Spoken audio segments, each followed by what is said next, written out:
vamos estudar o domínio da função real. Até então, nós tínhamos a lei de formação, um conjunto A chamado de domínio e um conjunto B chamado de contradomínio, se a minha função fosse uma função de A em B. Nesses casos, nós só temos a lei de formação. Então, nós temos que observar sempre que, para o domínio, são todos os reais. Porém, em alguns casos, esse conjunto dos números reais terá valores que não servem para a minha função. Isto é calcular o domínio, encontrar valores reais para que a minha função exista, ou seja, tirar fora deste conjunto os valores que não satisfazem as minhas funções. Inicialmente, então, temos duas situações que não podemos ter: denominador, parte de baixo da fração, zerada, nunca pode ser zero, dentro do conjunto dos números reais. E o radical de índice par, dentro não pode ter um número negativo. Então, são as duas situações principais que nós temos que observar. Se por acaso não aparecer uma fração ou se não aparecer um radical, é tranquilo, tá? Então, aqui no primeiro caso, y igual a 2x menos 1. Não tem fração, para eu considerar um denominador, e não tem raiz, para que eu possa desconsiderar o negativo. Perfeito! Vamos considerar, então, que o domínio são todos os números reais. Ou seja, eu posso colocar aqui no valor de x qualquer número real que eu encontrarei um valor de y. Já na letra B, nós entramos na situação de ter um denominador com uma letra. Que valores essa letra pode assumir? Essa variável pode assumir para que essa minha função exista? É isso que nós temos que ver. Então, todos os reais já é certo, mas quais que não entram dentro desse todos os números reais? Então, meu denominador não pode ser zero. Então, isso aqui de baixo, x tem que ser diferente de zero. Então, esse é o meu domínio. Todos os números reais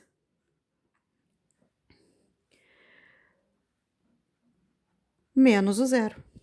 Ou eu posso escrever ainda todos os números reais menos o zero.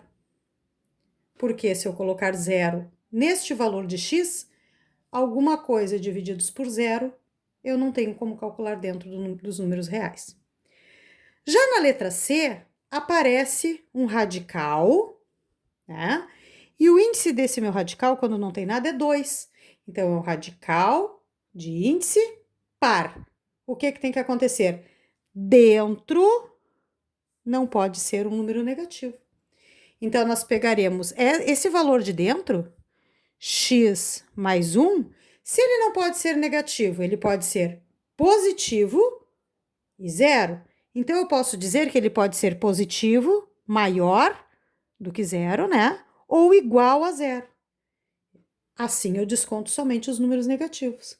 Então, o meu x pode ser maior ou igual a menos 1.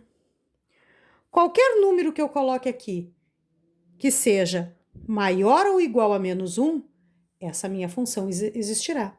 Então, qual é o meu domínio?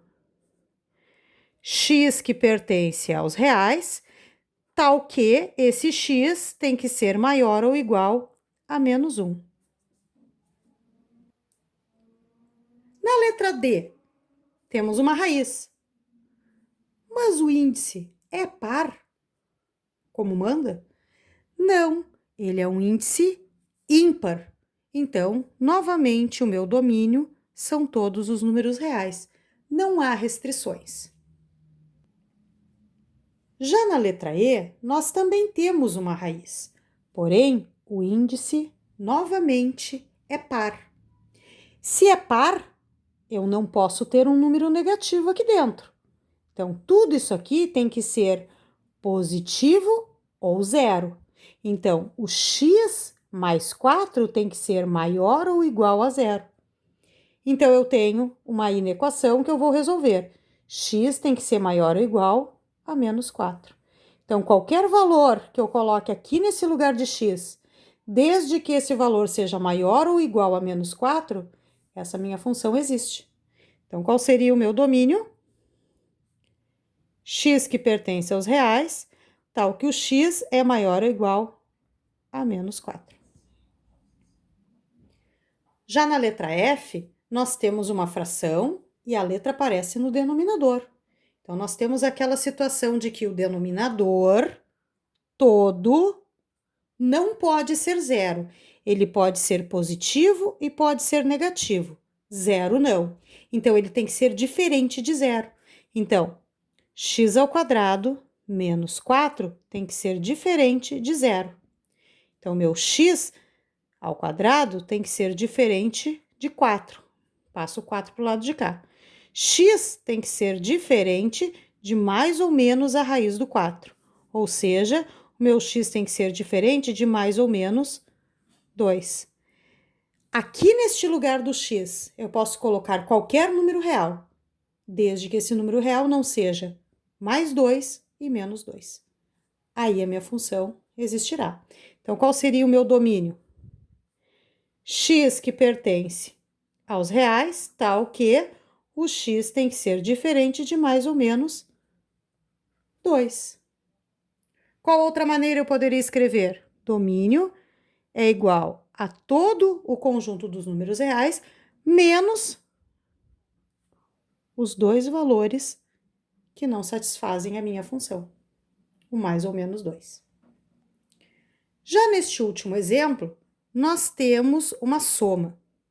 Temos uma fração e uma raiz. Então, nós vamos observar as condições para que a minha fração exista, ou seja, o denominador não pode ser zero, pode ser positivo e pode ser negativo. Zero não. Então, o meu denominador aqui tem que ser diferente de zero. E aqui dentro da minha raiz, nós temos uma outra situação. Essa minha raiz tem um índice par. Se ele tem um índice par, aqui dentro não pode ser negativo. Pode ser positivo e pode ser zero. Então, aqui dentro, esse x mais 1 tem que ser maior ou igual a zero. Maior para ser positivo e o igual para ser zerado. Então, o meu x tem que ser maior ou igual a menos 1. O que isso significa? Que o meu domínio tem que ser qualquer número maior ou o próprio menos 1, maior do que o menos 1 ou o próprio menos 1, e diferente de zero. Então, quem seria o meu domínio? X que pertence aos reais, tal que esse x é maior ou igual a menos 1 e também diferente de zero. Os exercícios são feitos dessa maneira, sempre analisando se eu posso ter um número positivo, negativo ou zero em todas as situações em que aparecem letras. Observem que neste exemplo, por exemplo, eu não analisei a parte de cima. Não me interessa, não tem uma letra na parte de cima, não tem uma variável. Aqui tem uma variável, mas o que me interessa? Me interessa é que aqui eu posso ter números positivos, negativos e o zero, ou seja, todos os números reais. Então, eu não preciso fazer uma análise dessa parte de cima. Eu vou fazer uma análise sempre da parte onde dará problema. Denominador e raiz e radical com índice